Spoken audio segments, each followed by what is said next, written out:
lui était transformé en ministre de régularisation. Et votre tribunal peut mener l'audit, il va voir que les choses tournaient très mal, il s'en plaignait. Et donc, la régularisation, bien sûr, c'est une opération qui existe, mais il ne faut pas qu'elle devienne la règle. Mais quand le directeur de cabinet confie les dossiers au ministre des Finances, le ministre des Finances a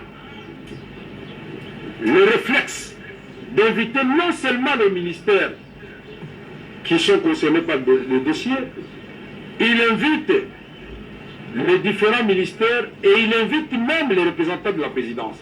Je crois que des experts étaient partis là-bas pour nous représenter. Ça signifie quoi? Le dossier a quitté la présidence à ce qui concerne le paiement pour le ministère des Finances pour le dernier planning. Puisque c'est lui qui sait, avec le gouvernement de la Banque centrale, avec le ministre d'État du budget, quels sont les moyens dont dispose l'État. Est-ce que c'est faisable ou pas? Mais c'est avéré effectivement qu'ils n'ont pas tout payé en ce qui concerne les 100 jours. Le saute-mouton n'avait pas été totalement payé.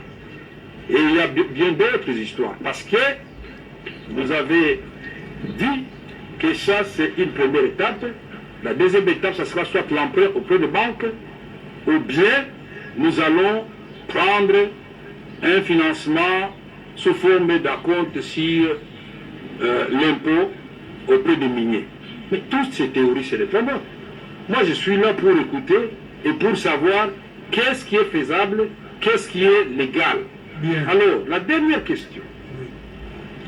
Et ça, je voudrais que notre ami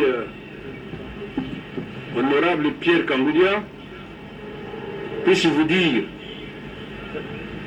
qu'il n'a jamais participé à une réunion où nous sommes en train justement de discuter des contraintes budgétaires, où est-ce que nous allons trouver les moyens, et qu'il n'oublie pas la question qui concerne la gratuité de l'enseignement primaire et secondaire.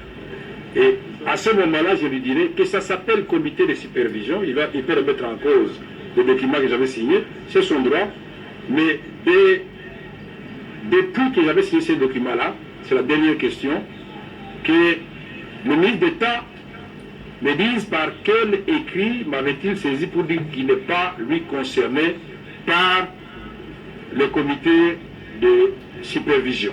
On peut l'appeler comme on veut, mais il sait très bien que nous tenions nos réunions avec des grands responsables, des ministres, et quelquefois les experts, où ils se faisaient accompagner ou pas, s'asseyaient derrière, ils n'avaient pas droit à la parole, il le sait très bien.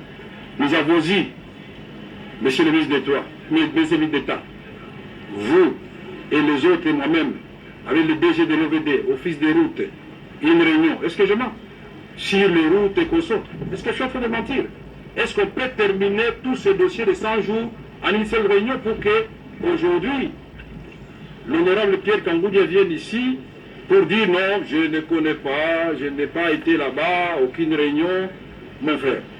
Ce que vous dites est en train d'être acté par la greffière. Et moi, je voudrais avoir des réponses précises, parce que moi, j'apporterai des preuves irréfutables que monsieur, non seulement il nous a aidés, mais il a participé à la conception de ce travail de 100 jours.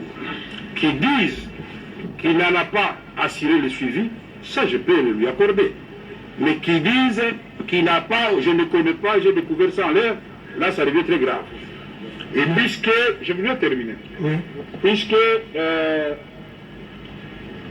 votre honneur, nous sommes en train de faire des choses sérieuses. Ça, c'est le tableau qui avait été dressé à la fin. Et ici, on a listé toutes les sources de financement.